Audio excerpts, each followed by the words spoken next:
Today, let's embark on a journey to explore the transformative power of love from a Christian perspective.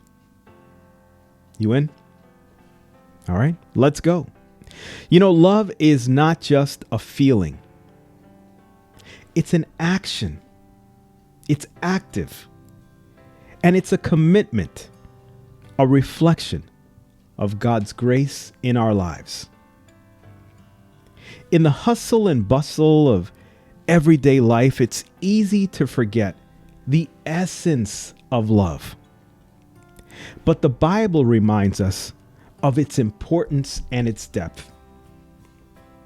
In 1 Corinthians 13, verses 4 through 7, we read these famous words. You've heard them before.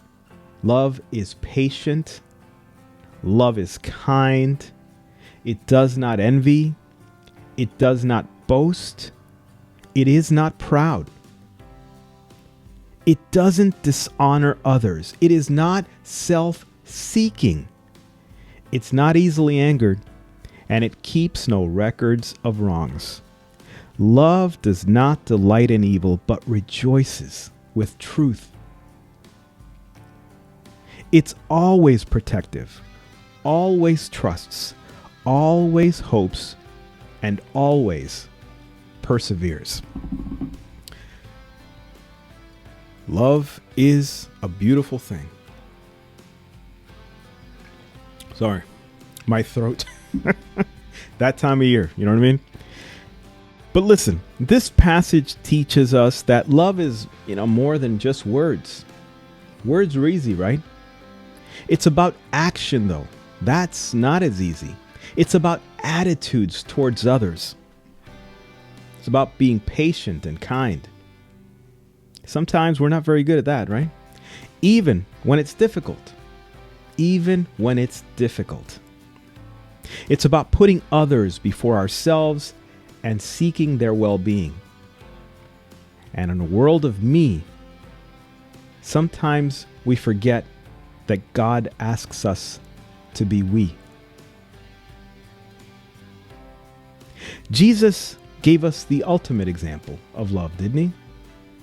In John 15, verses 12 through 13, he said, "My command is this: love each other as I have loved you." God, I get goosebumps imagining him say that. Greater love has no one than this, to lay down one's life for one's friends. Jesus' love was sacrificial and selfless. He laid down his life for us, showing us that true love involves action, sacrifice, and putting others before ourselves. We have to remember, he probably had a choice. He could have just said, "No, you know what? I'm not going to go through with this." And yet he allowed himself to sacrifice himself for us, for you and I, to have eternal redemption in his arms. In today's world, we're called to love not just those who are easy to love, like Jesus, but those who are hard to love. And that ain't easy. In Matthew 22, verses 37 through 39, Jesus reminds us of the greatest commandment. Love the Lord your God with all your heart and with all your soul and with all your mind. This is the first and greatest commandment. And the second is like it. Love your neighbor as yourself. That one takes action. Sometimes that neighbor next door, right? Not easy to love sometimes. But my God, he asks us to take that action. Loving God with all our heart, soul, and mind means putting him first in everything we do. And loving our neighbor as ourselves means showing compassion. And it's an active process. Compassion is action. Finally, let's remember the power of forgiveness. There's great power in it.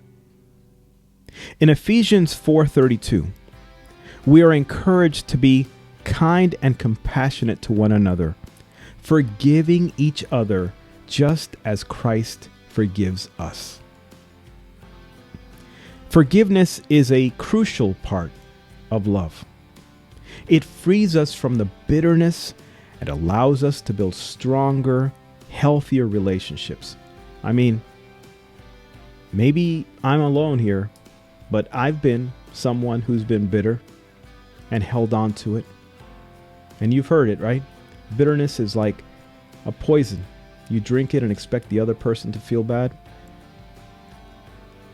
You got to let it go.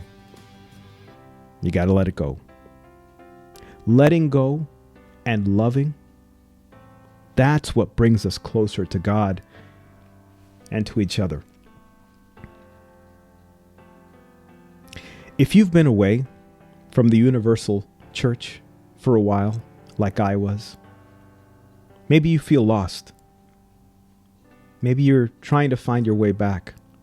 Or maybe you've given yourself many reasons why this isn't real.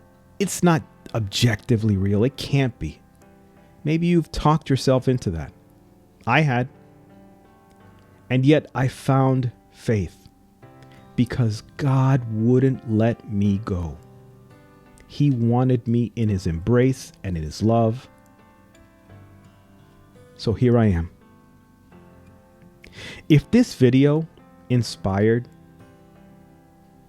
or blessed you in some way, then I'm asking you to please subscribe as I grow this channel, like this video, so that others can be inspired and blessed like you were. My friends, please pray for me. I need all the prayers I can get. And I promise you, I'm praying for you.